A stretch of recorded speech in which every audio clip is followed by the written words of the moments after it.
Hello there, fellow summoners. MaddogHT here, and we are starting back up another Alliance War season. But quickly, before we get into the video, I just want to mention that 3 weeks ago I put up this post. I'm doing a giveaway this week. All you have to do is comment how much gold you think I'm going to have in 2 days on my birthday when I open up all my gold, my battle chips. And I got some cool stuff to give away, some more Cat Murdoch stickers. And if you come within 40,000 gold on my 40th birthday, I'm gonna get you a custom made Nike hat for MCOC related thing with the class logo. So go check that out. I know not everybody likes Alliance War, but I do. It's something fun to plan for and to try to strategize and try not to get your butt kicked. So first war of the season, we're going up against TGGN, Team Game Noob, and I'm going up Path 1 in Section 1. This has a Rank 3 Tigra, and it's got Vigorous Assault and Arc Overload. So my whole plan is to try to wait out that Arc Overload regen, because she's going to be fully unblockable, and then I'm just going to go to town, parry, medium, light, medium, really safe. Just try to stay close and tight to her so that if she does throw a special, it doesn't go unblockable at the start. And yeah, she doesn't even throw a special. Torch, I did put on the pre-fight, nuked her down. So next up, we're going up against a DareDevil Netflix rank 3. It's on Masochism, and as you know, DareDevil, Hell's Kitchen, he can kind of be annoying with him shrugging off non-damaging debuffs, which include stuns. And so you put him on the Masochism node as well, where you can get the regen from shrugging off any debuffs. But if you throw Apocalypse up against him, you're good to go, because champs cannot shrug off his debuffs. So Masochism is totally turned off. His ability to shrug off those stuns is turned off. And this is just a regular fight, which makes it super simple, super easy. And we're just going to try to bait specials here and there, counter, try to get a bunch of our debuffs on while we're throwing specials. I ended with a medium attack before that first special one. Now we're doing a light attack on that second special one. So now we have both a poison and a weakness. We're going to be stacking bleeds as much as possible, doing those heavies to refresh the debuffs from the special. And I think I just get one more special, and it will pretty much kill him with this special too, or very, very close to it. Yeah, and I think I just back off and he dies. So pretty simple, straightforward fight for Apocalypse there. That DareDevil goes down pretty easy, pretty cleanly. And then we have a rank 3 Corvus on node 20. This has the Strike Counter Fury. It's got an armor and power drain if he hits you with a special, or even I think any hit. But yeah, that's not going to happen. So, you know, Dr. Doom is great because you can really manage the Strike Counter Fury well, because you have the power steal after you throw this special one. Now, the only thing that you do need to be careful with on this fight, I feel like, is, you know, when Corvus's glaive comes back active, he can shrug off the stun. So if you're not playing, you know, careful, you might be mid combo and you think that you can chain it into a passive stun heavy, and that shot goes away, and then you can't do that and you get smacked. So you just got to be really careful with that. For the most part, I'm trying to mix my combos up fairly well. Here I did 2 heavies where I got a couple of those passive furies on. Not too big of a deal. Doom is a tank. He takes very, very little damage, and 3 passive furies is not going to be much to deal with. But if you do mess up and you let those furies get out of hand, it can be problematic. Normally I like to use Thing on this node, but today we're going in with Doom, and yeah, he does very well. We get Corvus down, and that was all my fights for section 1. I think we do move up, and yeah, we just move up to the mini boss, and some teammates take care of the Doom, takes care of the Mixmaster, and I'm going up path 5 today, and this has the Ebb and Flow Intercept, and this first one has Sadist on it, which is the Falcon, which is kind of a weird placement, I think. I mean, Falcon, I guess if he hits you with some bleed, I don't know. Seems like an odd placement. So, I'm going to do a few intercepts here, but my main focus is to get some debuffs on him. It does, well, there is Sadist. If you get a few debuffs on him and you do those specials, like look at the special 2, boom, some really solid damage there while the Ebb and Flow Intercept Fury is active. But even when it's not active, the damage is still pretty decent if you have a bunch of debuffs on him. Now granted, he is going to be hitting harder with the Sadist, but I'm not too worried about that. Apocalypse is a tank. I only have a rank 5. I don't have a 6-star Apocalypse, but the 5-star can put out some hurt. And I think I am going to get clipped here. I think I tried to do like a parry heavy, and I'm just really... Oh no, I try to counter the special 2. So you did have Sadist. So that the Sadist with those debuffs on, it did do some decent damage. I missed relocking in that degen from the special 2, but here we're gonna get a concussion on, and look at the energy damage, even with Ebb and Flow not active. And I think I'm just gonna play this one out, maybe with one more special 1 to kill him, and not worry about trying to get an intercept. And yeah, there we go.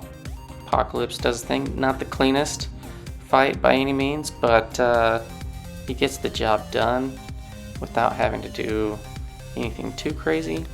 And then next up we have Nova. It's a rank 3 Nova. Got boost on. I got some Mystic 12% enhanced special damage on. I'm gonna throw on a regen boost for this and the next fight.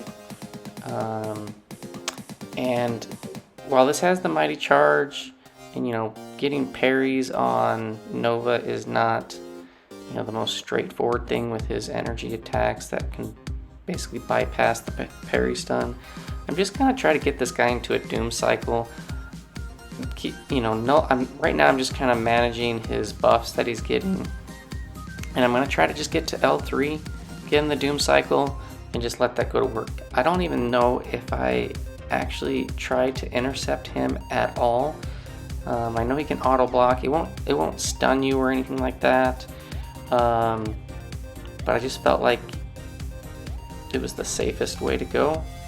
So here we go. We're gonna throw off the special 3. Now I typically come out of my special 3s doing a medium, light, medium, and then light, medium, L1. I know a lot of people just do like 2 mediums, but if you time it properly, you can get 1 extra light attack in. It's not like the biggest thing, but you can keep that cycle going. I'm gonna hold my block, try to get a parry in.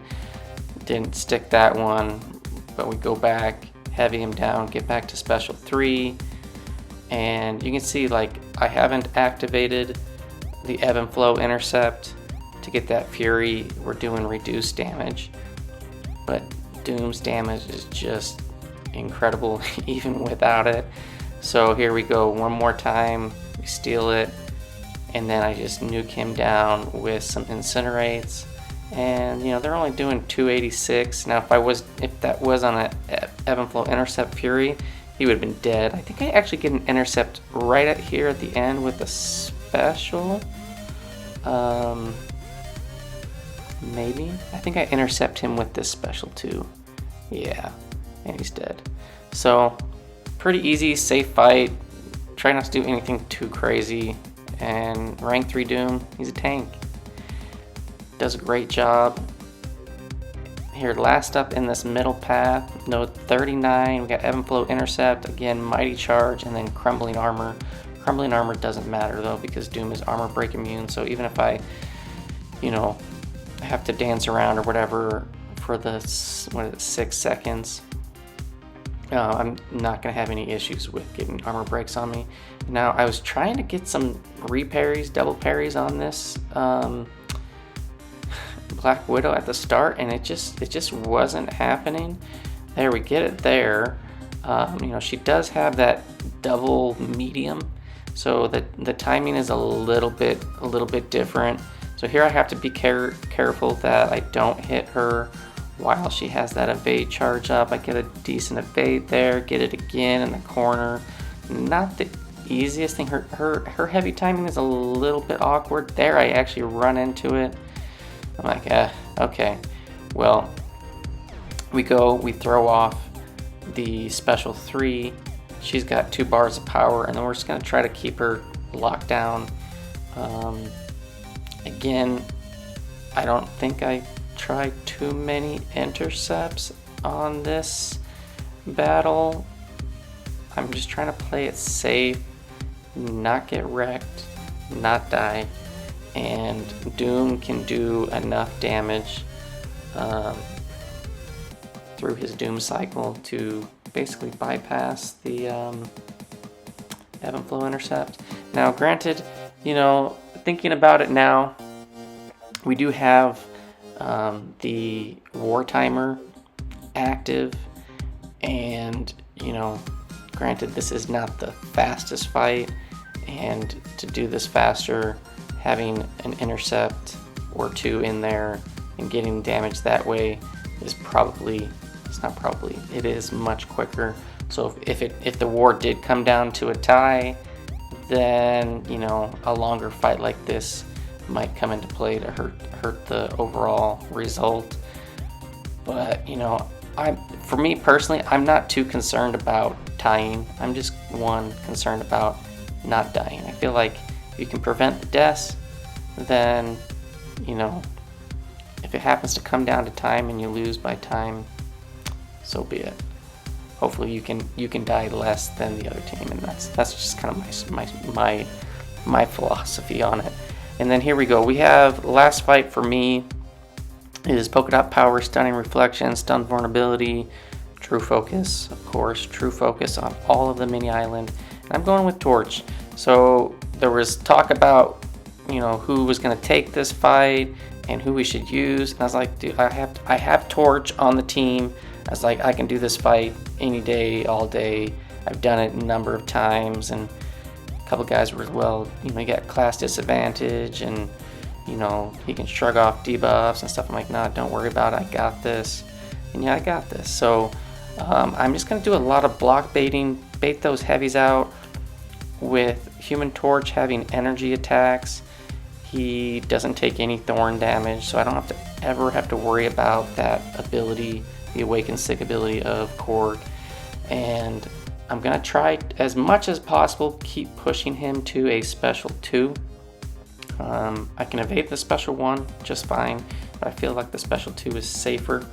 And I'm going to hold my heavy, or hold my power bar, so that if I do end up getting cornered or something, I can get out of that. And, you know, I do want to keep putting regular incinerates on him so that I can keep shutting down that stun shield, so I can stun him. And when I do stun him and hit him, I get the extra damage with the stun vulnerability. So yeah, and we're just gonna keep cycling, keep watching the stun timer, and then just block baiting. You know, a couple hits into the block. Now there, I did mess up. I countered in because I dexed out of that heavy late, and I triggered the dexterity, which triggered his unstoppable, unblockable. So a mistake there, but it didn't hurt too bad. But you can see Korg is going down nice and easy, baiting out those special 2s, constantly on demand, removing that stun shield. and now we stun him at the very end. He's stunned. I probably should have just tapped him over, but we're killing him with the Human Torch Flame style. That special 3 is beautiful, and we get the solo. So we get all of our fights soloed, and last up, I'm gonna show our boss takedown. I have UltimaTheory going in, teammate. He is an incredible player, and we're gonna use Void. So we have this Bishop, and you know, it's stun immunity, it's got adaptive, so he's gonna get those resistant charges. It's got both True Focus and True Strike. So I thought it was kind of funny that Kabam just added True Focus to the whole mini island, but on the boss they left True Strike on. Like, it's like, what's the point? But we're using Void. So I've seen some videos where people are still using Ghost, like super boosted. Definitely can work. But as far as options that we will use in our battle group, we're going to be using Void or Red Hulk. I think those are the easiest options. You do really want somebody that's Incinerate immune if you're not using somebody like Ghost to shrug off Incinerates and whatnot. Because if this guy throws a special one and you're close to him, you know, which is going to be pretty frequent occurrence with the boss node. He's a little bit more aggressive. Those Incinerates, they will just melt you. And you know, you use somebody like you could do before his buff, like Doom or Torch. You're gonna feed so much energy to him. He's gonna get crazy prowess. He's gonna be unblockable. If he throws off a special one, I know you can dex it. I've dexed it a few times, but it's something that I don't have locked down for sure. But yeah, for this, you know, it's just pretty simple. I mean, this is a rank 3 Void, so he's very tanky. You get all of that damage over time, debuff damage going, and you can see Ultima, he is just bait blocking heavies for his openings. He's making sure that he does throw the special one. The Incinerate while close, yeah, it's just gonna keep not playing because Void is immune, and we're just gonna let those intimidating present debuffs do a ton of work. You know, you can hit into his block while Fear of the Void is up. He's gonna start regenning. It's gonna reverse that regen, so you can get some extra damage there as well. And yeah, this isn't like the fastest fight, but I feel like it's very safe. It's gonna get the solo, and yeah, we're just Ultima does a great job. We get the boss solo. So in our battle group, you know, without any global, definitely should be easier to get better results. Our battle group did have 3 deaths this war. 2 were, you know, just bad RNG mistakes. 1 was a bad plan mistake. But yeah, it was unfortunate. So we had the 3 deaths. Overall for the war, we had 13 total deaths as an alliance, and yeah, that was just too many. So we're trying to shoot for masters, and I know we can do it, but this first war did not turn out in our favor. We did lose 13-11 on the deaths, and yeah, so we did lose this one. First loss of the season. You know, we had actually beaten these guys a number of times in the off season, but the off season is the off season. So we went 18-0 in the off season, and we go on our first war and we put up a big goose egg. We do not get the win, which is unfortunate. But as far as stats go, you know, I got my seven fights, 7 kills. That's obviously the total on the season. Not sure what our ranking is, but we'll find that out after the first 3 wars. And we're 0-1 the season, so not a great start, but hey, we can plug on and we can do better and get a good result at the end of the season. Masters is our goal. But yeah, thanks for watching, fellas, and I will see you guys in the next one. Peace out.